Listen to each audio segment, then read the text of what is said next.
How to add subscript in Notion. Hey guys, in today's video, I'm going to show you how to add subscript in Notion to make your documents look cleaner and more professional.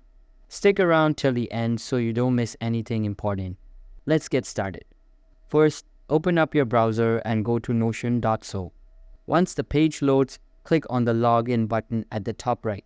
If you use Google to sign in, just click Continue with Google and select the account linked to your Notion workspace. Now that you're inside Notion, head over to the page where you want to add subscript. You can either edit an existing text block or create a new one, whatever works for you. Here's the key part. To write a subscript, you'll need to use Notion's equation editor. Just type /equation and choose block equation from the menu that appears. Now you'll see a new block where you can type in formulas using LaTeX syntax. To write subscript, use the underscore symbol.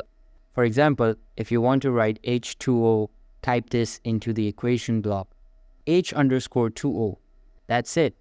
The 2 will automatically appear as a subscript. Once you're done, hit done or click outside the block, and your nicely formatted equation will be inserted right into your page. So that's how you use subscripts in Notion using the equation editor.